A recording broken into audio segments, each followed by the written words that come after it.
Locked On Podcast Network presents Locked On Sports Today. The Lakers needed a center, and they got one in the form of free agent Deandre Ayton. Also, the New York Knicks finally landed on a new coach, and Dak Prescott needs a playoff win in the worst way. I'm Peter Bukowski, starting your day with the can't-miss stories and biggest debates in sports. You're Locked On Sports Today. Searching all major sports. Found. Let's start with the biggest story. All eyes are on the Los Angeles Lakers this offseason and how they improved their team. Here to talk about that with me is Andy Kamenetsky, one of the hosts over at Locked On Lakers. Andy, it's been no secret the Lakers have needed a big man. They've been looking for upgrades. They traded for Mark Williams until they didn't trade for Mark Williams, and they finally got a guy. Deandre Ayton comes to Los Angeles, 2-year deal, $16 million total on that with a player option. Ayton's a talented player, former number 1 overall pick. There have been some questions about some of the effort from his perspective, but for the Lakers having to use Jackson Hayes throughout the majority of last season, then moving off of Anthony Davis for Luka Doncic, how do you like the fit with Ayton in Los Angeles? I like it a lot. First of all, this was the best the Lakers were going to do by a long shot if they were looking to get a center through free agency, because they had no cap space other than just exceptions. And they had been at least rumored to be interested in a trade for Deandre Ayton with the Blazers before he got waived. That would have meant cobbling together $35 million or so in salary and depleting their own depth to bring in Deandre Ayton. Now they managed to get him at, what is that, like a fourth-ish of the price, and while giving up no players at all. This was an absolute win. He is by far the best center they could have gotten by free agency. He's a starting caliber center. He averaged 14 and 10, 3 rebounds on the offensive glass. I am fully aware of the attitudinal, motivational, hustle, desire, all of those question marks about Deandre Ayton, and I'm fully willing to believe that they are well documented enough that they're real. But I think the Lakers can look to work through that. And I'll put it this way: if Deandre Ayton's attitude and all that stuff does not change one iota with the Lakers, he is already a massive upgrade over Jackson Hayes. He's already a massive upgrade over any center they had on the roster, which is to say none. And he is better, again, than any center they could have gotten via free agency. And now whatever they want to do through trades or whatever, they've got this one position locked up in a way that they did not expect. Yeah, he adds a lot to the Lakers starting lineup. And I know I mentioned, Andy, all eyes on the Lakers, all eyes certainly on LeBron James and what his future might hold short-term and long-term. And long-term with LeBron, who knows how many years he has left, but he opted into his $50+ million option. And for him, there have been questions about whether, he is okay with the Lakers' vision of building around Luka Doncic. Obviously, Luka is the future of the franchise. What's the latest on LeBron, and what's your confidence level he will be with Los Angeles either this season, or if it is this season, what about next year? Next year, I would be actually very surprised if he's on the team. I think this is going to be LeBron's last season with the Lakers. Regardless of whether it's his last season in the NBA, I would be very surprised at this point if he plays beyond his current contract. And in a lot of ways, when he opted into his deal, he shifted a lot of power towards the Lakers in terms of controlling the situation, because while LeBron has a no trade clause and they can't trade him without his, say so and approval of the trade and all that stuff, they would never trade LeBron somewhere without his say so and blessing anyway, because the Lakers just simply wouldn't do that to a player of LeBron's status. But also, they don't have to trade him.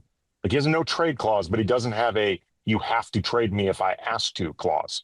So in a lot of ways, it's what does he want? He can make whatever requests that he wants, but then the Lakers can decide what is in our best interest with our future with Luka. Obviously, they should try to accommodate LeBron as best they can. He's earned that type of stature, and the Lakers want that reputation of, we take care of our superstars, but they should not do anything that would jeopardize their ability to build for the future around a 26-year-old generational superstar. And now with LeBron having opted into his contract and bringing, I think, an end date to the type of the setup that he had with the Lakers, they hold a lot of the cards here right now. It's just really, I think, a a matter of how willing they are to exercise that power.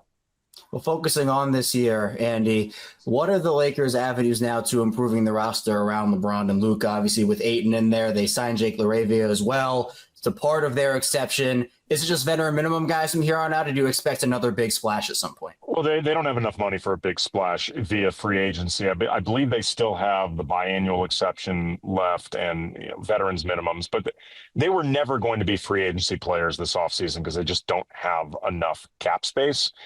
They could look to make some moves via trade, and I'm expecting that they will at least explore it at the very least, make a lot of calls, do a lot of due diligence. They are not steeped with a ton of, I think, coveted assets. They have one first-round draft pick right now that they can trade. They have Dalton Connect going into his second season. I think he showed some promise as a rookie, but he also showed deficiencies, particularly on the defensive end. Austin Reeves would normally have value, except he is in a walk year. He will not sign an extension with the Lakers or anybody until this coming off season because it's a difference of about, it's potentially tens to close to $100 million in the difference with what he may get. So he's not going to sign with anybody, which means he's a flight risk for a team that would trade for him, or frankly, even the Lakers. So, Rui Hachimura among their expiring contracts, I think may have some positive value, but Gabe Vincent, Maxi Kleber, I think they're basically considered just expirings with no inherent value on their own. So there's only so many moves I think that they can make. I imagine one of the things they're really counting on is a full training camp with LeBron, Luka, Austin Reeves, whoever's there from last year, and JJ Redick, just more continuity, better health, and an actual center. They will be a more functional team. You can stay up to date all year on the Los Angeles Lakers by subscribing to Locked On Sports Today and Locked On Lakers on YouTube or on your favorite podcast app. We're Locked On Sports Today. Coming up, the Knicks have settled on a head coach. Before we get to that, the Mets are making a desperate move. Ever check your bank account and wonder where'd all my money go between dining out, online shopping, and entertainment? It's easy to lose track. That's where Monarch Money comes in, your personal CFO, giving you full visibility and control over your finances. Monarch Money isn't just a budgeting app, it's a complete financial command center. You can track all your accounts, investments, and spending in one place, so you stop just managing your money and start building wealth. Instead of juggling multiple apps, you can use Monarch to check your finances, track spending, and even plan long-term goals. Managing your money with your partner is smoother than ever. You can track shared and personal accounts, set goals, and stay on the same page without the stress. Take control of your finances with Monarch Money. Use code LOCKEDONNFL at monarchmoney.com for 50% off your first year. That's monarchmoney.com, code LOCKEDONNFL for half off your first year. Francisco Lindor, the Mets' usually steady table setter, has been bumped from the leadoff spot for the first time in 191 games. After a scorching start to the season, Lindor's bat has cooled off considerably, hitting just 133 since mid-June. As the Mets scramble to snap a brutal 14 of 17 skid, manager Carlos Mendoza is shaking things up. The hope is that a lineup shuffle might help both Lindor and the Mets rediscover their early season rhythm. Elsewhere in baseball, the Cubs battled the Guardians. Whew, that's what division race baseball starts to feel like in July. Cubs get the job done. I'm Sam Wilbur from the Locked On Cubs podcast. Cubs got down early 3-0 in this ball game. Shota Imanaga was not sharp with the heater, gave up 3 home runs. Luckily, they were all solo home runs, which allowed the Cubs to stay in the game. They rallied back. 3-0 became 3-2. 3-2 became 5-3. It held there for a while. A little bit of late drama, but Palencia shut the door, and the Cubs won 5-4. Back-to-back days where I just come away, Seiya Suzuki, man. 3 more RBIs. He leads the league with 73 RBIs. He had the big hit to make it 3-2. And then the really big hit, the game-winning hit, base hit up the middle to make it 4-3, was a really good day for Pete.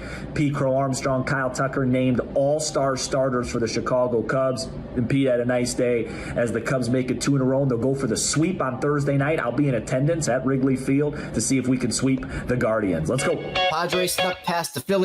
I'm guessing Christopher Sanchez was sitting in the Phillies dugout during game 1 of the twin bill against the Padres thinking, I can do better than 9 walks. Yeah, I can do better than that. So what did he do? After the Phillies starting pitcher and bullpen in game 1 combined for 9 walks, Christopher Sanchez did not allow 1 over his 7 innings of 1-run baseball. He struck out 5, also allowed 5 hits, used the changeup magnificently, getting 4 of his strikeouts by way of the changeup, and then threw 1 sinker to get out of a 10-pitch at bat that he had for his final pitch of the game.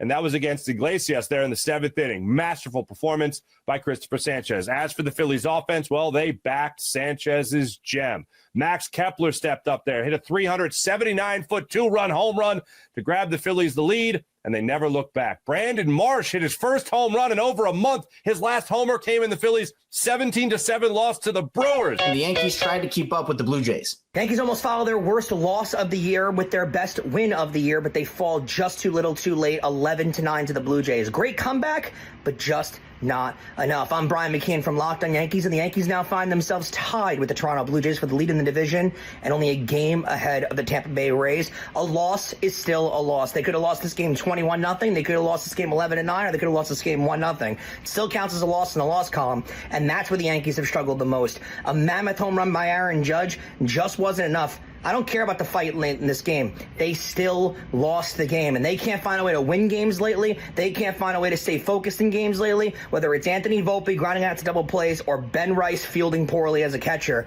The Yankees are in a really bad period right now, and they might just be average. Catch all of it on Locked On Yankees. The New York Knicks have selected Mike Brown to be their next head coach. Locked On Knicks hosts Gavin Shaw and Alex Wolf break down the hype. What is your gut feeling about the New York Knicks hiring Mike Brown? I mean, I've been kind of like accepting of this for the last few days. This kind of seemed like the direction they were going to ultimately go. I look, if you asked me and I wasn't the one interviewing the coaches, I was probably more of a Taylor Jenkins guy, but ultimately, like, I think Brown's resume is good. I think that he did really well for himself in Sacramento. There are some questions, obviously, like some of the things that Sacramento fans were unhappy with him about are the same things that Knicks fans were unhappy with Tibbs about, in terms of like burying younger players that, the fan base generally thought like has been good and the numbers supported them, like Keon Ellis. I know Kings fans weren't super happy with that, but ultimately, I mean, with the hand he was dealt, he created a pretty good defense there. They ran, I think, more creative offense than what the Knicks ran. He certainly did a really good job of utilizing a versatile big man in Sabonis on offense, which he'll get, barring any trades or anything happening, he'll get Karl Anthony Towns, who's a versatile offensive big man to work with on the Knicks. So that's a plus.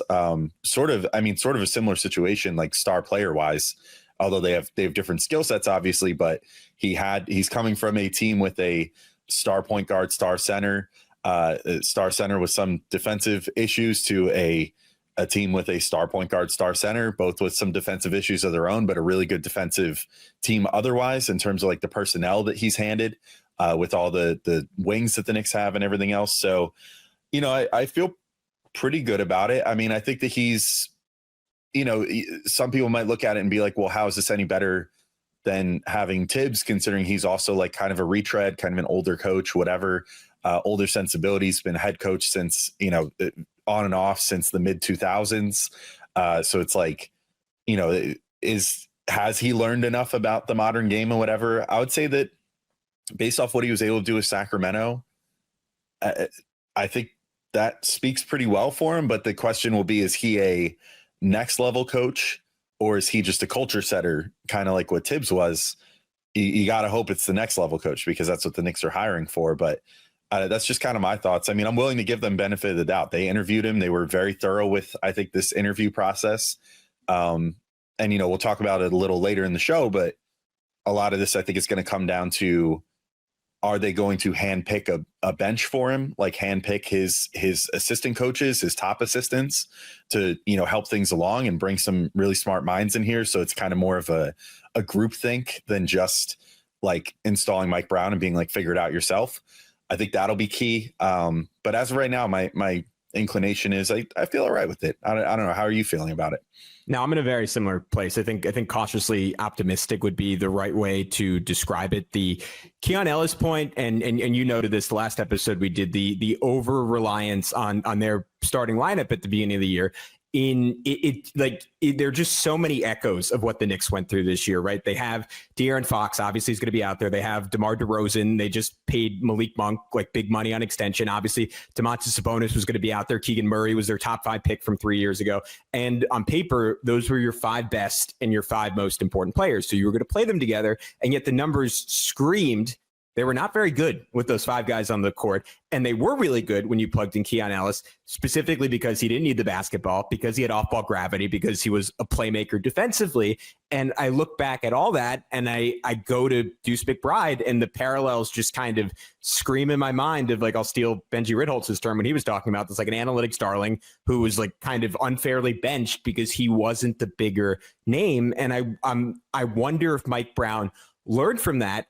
My real question here is, like, was that actually the concern of the Knicks front office when they fired Tom Thibodeau? Was it, hey, like, we've all this lineup data that screamed we're really good with 5 shooters out on the floor, and that's how we maximize Karl Anthony Towns, this piece we gave up everything to get? Or did the Knicks front office mostly agree with how Tom Thibodeau deployed talent, and it was just that Mikal Bridges and OG Anunoby were coming to them and saying, hey, we don't really want to play for this dude anymore? And Karl Anthony Towns was saying, I despised how I was used, in which case there's a world where Mike Brown is Tom Thibodeau with a fresh coat of paint. I don't really think that, though, because he, to your point, was just a lot more set-based than Tom Thibodeau was. And this is something that Shaq's highlighted in the really good breakdown he wrote of Mike Brown, where he was very happy to orient the offense around their talent. And if they had movement shooters, it was, all right, let's run action for them off the ball, which is not something Tom Thibodeau consistently did for Dante DiVincenzo or for Quentin Grimes or now for Deuce McBride. And I do think there's going to be more of a focus on, here's what I have, offensively and defensively, how can I adjust it? There's like another point that Benji made. Like, he used Domantas Sabonis at the level, and he used him aggressively, acknowledging, like, hey, this guy is a fantastic 5 offensively. I have to do some weird creative things to maximize him defensively. I do think there is a stubbornness with Mike Brown, but I think his baseline inclinations are a little bit better than Tom Thibodeau's. And that's really encouraging to me, beyond the fact that he's clearly a guy they were comfortable with from a media point of view, from a expectations point of view, from a pressure point of view, a guy who's won multiple I think 3 or 4 championships in his NBA career, someone who's been coach of the year before, like has been in those stages, has felt that pressure and has handled it pretty well. I think, to your point on Taylor Jenkins, I tend to agree with you. I don't know if that was as much of a priority for me, but I also haven't been in that situation. I haven't been in those press conferences, so maybe I'm underestimating it, and maybe that is a key thing in Mike Brown's favor. That was something that Tom Thibodeau was very good at, both to your point as a culture setter and someone who could, I guess, just handle like the context he was in New York. And they felt like some of the younger coaches they interviewed weren't quite ready for that stage. Stay up to date all year on the New York Knicks by subscribing to Locked On Sports Today and Locked On Knicks on your favorite podcast app and on YouTube. Coming up, Dak Prescott needs a playoff dub badly. Dak Prescott needs a postseason victory. Locked On NFL hosts Tony Wiggins and David Harrison discuss why if Dak doesn't win a playoff game, he could face career-altering consequences. Isn't that amazing? That win word came up, and win is a team issue, but somehow the individual is going to be characterized or looked at one way or another based on whether or not the team does well. Yeah, listen, I want to give Marcus and Landon credit for being the really cool, calm, collected media presence that, that some of us on this network try to be, because that is a very balanced and even opinion about what's on the line for Dak Prescott this year. And I agree with them in the vacuum sense, but we're not talking about a vacuum. We're talking about the Dallas Cowboys. Yeah. And Wig, you just mentioned it, right? No franchise puts more pressure on themselves than the Dallas Cowboys. Every time Jerry Jones speaks, that man might as well say, I guarantee you the Dallas Cowboys are winning the Super Bowl this year, because that's pretty much what everybody hears every time the Dallas Cowboys are mentioned, every time Jerry Jones speaks. And let's be real about it. Like, even though opposing fan bases hate how much love the Cowboys get, national attention, all that other stuff, hate Cowboys fans, got it. The benchmark of success for a quarterback that wears the Dallas Cowboys star is what? Championships. That's it. It's championships. If you want to be talked about among the guys like Staubach, Aikman, you got to win chips. Tony Romo forever is going to be talked about as one of the best quarterbacks that ever played in Dallas. He is never going to be talked about as arguably the best quarterback that ever played in Dallas, and neither will Dak Prescott unless he wins a championship. Dak has taken this Dallas Cowboys team to the postseason a handful of times. He's played in 7 postseason games. He is 2-5 in those postseason games. So I'm going to disagree because out in a vacuum, look, you lead a team to the postseason, you have a good season, you're a good quarterback, everybody should be happy. You're the Dallas Cowboys and you're Dak Prescott, and you go to the postseason for an 8th game and you come out of that bad boy 2-6 in the postseason. No, that is not going to be okay. That is not going to be a successful season. And Dak Prescott may not be the quarterback. He's going to be 33 before he gets another chance at it after this season. So he's turning 32 this year, right? That's I don't think that's going to work. Red Panda, the iconic unicycling bull flipper and undisputed go to halftime shows, plans to return next season after suffering a broken wrist during a performance at the WNBA Commissioner's Cup final. The fall, caused by damage to her custom 8-foot unicycle during transit, sent her to a Minneapolis hospital for 11 hours, but not without an outpouring of love from the basketball world. Even Caitlin Clark sent her well wishes during Indiana's post-game celebration. Rest up, Red Panda. Halftime just isn't the same without you. If you're catching this episode after hearing your favorite Locked On show, make sure to subscribe to Locked On Sports Today on YouTube or wherever you get your podcasts so you never miss an episode. Also, if you're a new subscriber to Locked On Sports Today, we're here for you with the biggest stories in sports every day. Coming up, is LeBron James satisfied with LA's roster move? So at least until tomorrow, stay Locked On Sports Today. Locked On Podcast Network presents Locked On Sports Today. For more episodes of Locked On Sports Today, go to our video on demand. Click on Sports at the top of your screen. There, you'll find past episodes of Locked On Sports Today, plus other Locked On shows on demand.